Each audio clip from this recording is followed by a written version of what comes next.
आधुनिक भारत के एक निर्माता ग्राहम स्टैन, उड़ीसा, ऑस्ट्रेलिया 1941 से लेकर 1999 तक। आज हम इनके बारे में देखने जा रहे हैं।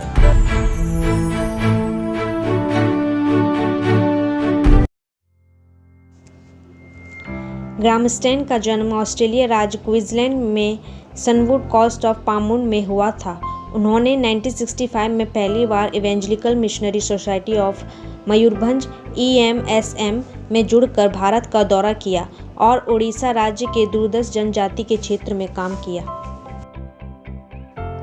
जिसमें सक्रिय ईसाई मिशनरी शैली के काम का लंबा इतिहास था। 1982 में मयूरभंज लेप्रोसी होम को एक पंजीकृत सोसाइटी के रूप में स्थापित करने में मदद करने के बाद उन्होंने 1983 में बारीपाड़ा में मिशन में प्रबंध संभाला। स्टैन ने जून 1981 में अपनी 16 साल की पत्नी ग्लेडियस से मुलाकात की, जबकि उन्होंने मिशन के क्षेत्र में कुष्ठ रोगियों की देखभाल करने का काम भी किया। बहुत समय बाद उन्होंने 1983 में शादी करने का फैसला किया। उन्होंने अपनी मृत्यु तक साथ काम किया। साथ में उनके 3 बच्चे थे, एक बेटी जिसका नाम एस्तर और 2 बेटे जिनका नाम फिलिप और तिमोथी। 3 दशकों तक कुष्ठ रोगियों और आदिवासियों की देखभाल की, जो गरीबी में रहते थे। लोगों को रस्सी बनाना, सबाई घास और पेड़ों की पत्ती की चटाई और टोकरी बनाना भी सिखाया था। वह धारा प्रवाह उड़िया भाषा भी बोल सकते थे। कुष्ठ और अभिशाप पर विचार करने वाले कुष्ठ रोग और समाज के बाकी हिस्सों के बीच में खाई को पाटा गया है। कुष्ठ रोग से प्रभावित कई लोग मयूरभंज कुष्ठ रोग गृह में इलाज से लाभान्वित हुए हैं। 22 जनवरी 1999 को स्टैन ने मनोहरपुर में एक जंगल शिविर में भाग लिया, जो एक सम्मेलन के लिए एकत्र होना और सामाजिक बैठक में अपने विश्वासों पर चर्चा करने के लिए क्षेत्र में ईसाइयों के लिए एक वार्षिक सभा थी। जब उन्होंने जंगल शिविर की ओर यात्रा से विराम लेने का फैसला किया और खर्च करने के लिए चुने गए मनोहरपुर में रात का समय पर भीषण ठंड के कारण उन्होंने वाहन में ही सो गए। कुल्हाड़ियों और अन्य उपकरणों से लैस लगभग 50 लोगों की भीड़ ने वाहन पर हमला किया, जबकि स्टैन और उनके बेटे जोर की नींद में सो रहे थे और स्टेशन वैगन अलार्ट को सेट किया। उन्होंने अंदर फंसा दिया और उन्हें जलाकर मार डाला।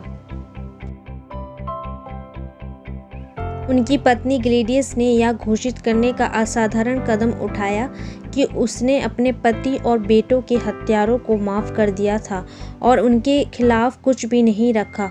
वह 1 और 15 वर्ष के लिए गरीबों और कुष्ठ रोगियों के बीच में काम करना उन्होंने जारी रखा। अपने पति और 2 बेटों की मौत पर आयोग के समक्ष अपने हल्फनामे में ग्लेडियस ने अपने स्टेटमेंट में कहा, प्रभु परमेश्वर हमेशा मेरे साथ मेरा मार्गदर्शन के लिए हैं और मुझे ग्राम के कार्यों को पूरा करने में मदद करने के लिए हैं। लेकिन मुझे कभी कभी आश्चर्य होता है कि ग्राम को क्यों मारा गया और 22वीं रात को उनके हत्यारों ने भी इतने क्रूर तरीके से व्यवहार किया था। 23 जनवरी 1999 में मेरे पति ग्राम और मेरे 2 बच्चों की मौत के लिए जिम्मेदार लोगों को दंडित करना मेरे दिमाग से बहुत दूर है, लेकिन यह मेरी इच्छा और आशा है कि वे पश्चाताप करें और उनमें सुधार किया जाए। दारा सिंह, जिन्हें हत्यारों के रूप में दोषी ठहराया गया था, उन्हें कट्टर हिंदू के द्वारा एक नायक के रूप में माना गया था और कथित तौर पे ग्रामीणों द्वारा सुरक्षित किया गया था। भारत के तत्काल प्रधानमंत्री अटल बिहारी वाजपेयी, भाजपा के एक नेता, ने भयंकर हमले की निंदा की और हत्यारों को पकड़ने में तेजी से कार्रवाई करने का आह्वान किया। उड़िया, जिसे आज उड़ीसा नाम से जाना जाता है, उसकी राजधानी भुवनेश्वर में एक मुकदमे अदालत ने भीड़ की दोषी रिंग लीडर दारा सिंह के स्टैन और उनके 2 बेटों की हत्या के लिए फांसी की सजा सुनाई। 2005 में उड़ीसा उच्च न्यायालय ने आजीवन कारावास की सजा सुनाई। सर्वोच्च न्यायालय ने 21 जनवरी 2011 को उच्च न्यायालय के फैसला को बरकरार रखा।